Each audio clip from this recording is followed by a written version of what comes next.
There's something you've probably never said out loud. That wanting things, genuinely, deeply wanting them, feels wrong to you. Not just uncomfortable, wrong. Like somewhere inside you, desire itself carries a quiet weight of shame. And the strangest part? You can't explain why. You watch other people chase what they want without flinching, and you wonder why you always seem to talk yourself out of things before you even begin. Today, we're going to look at exactly why that happens. And the answer isn't what most people expect. It shows up in small, quiet ways. Someone asks what you want for dinner, and you say, whatever you want. Not because you don't have a preference, but because expressing one feels oddly uncomfortable. You see a job listing that excites you. You read it twice, then you close the tab and tell yourself you're probably not ready yet. A friend shares a dream and you encourage them completely. But your own dreams? You keep them small, vague, just realistic enough that losing them won't hurt. And somewhere in the background there's a voice, quiet but constant. Who do you think you are? Don't be greedy. Be grateful for what you have. You've heard that voice so long you stopped questioning where it came from. Here's what that voice actually is. Psychologists call it desire suppression. And it doesn't come from weakness or lack of drive. It comes from early learning. In some households, having needs was a burden. Not always said directly. Sometimes it was a sigh, a tense silence, a parent stretched thin who couldn't hold one more want from one more person. Children in those environments learned something remarkable in its sadness.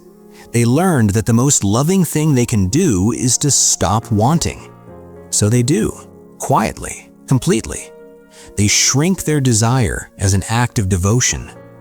And then they grow up, and the shrinking becomes automatic, unconscious.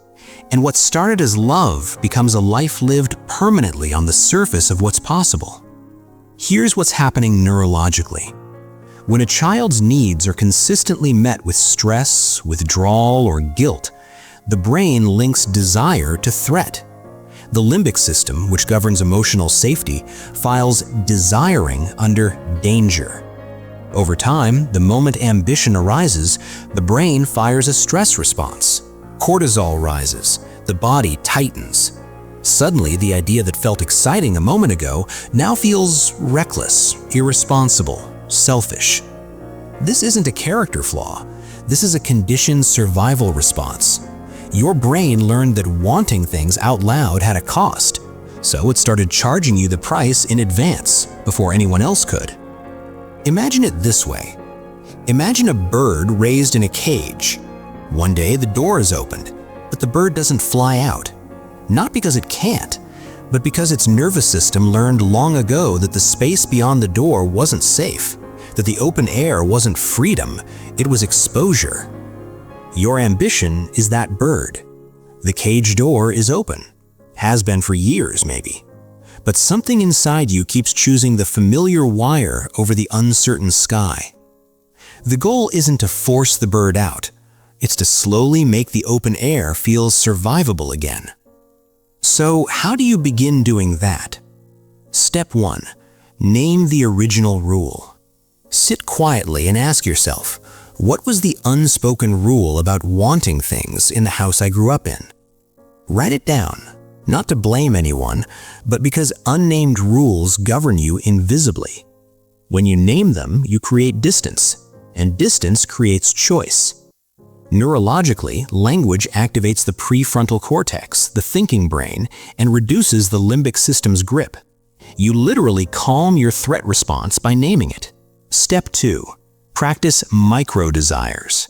Start with something small and low stakes. Order what you actually want. Choose the film you actually want to watch. Sit with the discomfort that follows. That discomfort is just your nervous system running an old program. Each time you let desire exist without punishment, you're writing a new one. Step 3. Separate love from disappearance. The child who stopped wanting did it out of love. Acknowledge that. Then gently remind yourself, the people who needed you to be small are no longer in the room. You are allowed to take up space now, not despite them, simply after them. When you hear, "Who do you think you are?" pause and answer it calmly. Someone who is allowed to want things. Someone who is learning that desire is not the same as greed.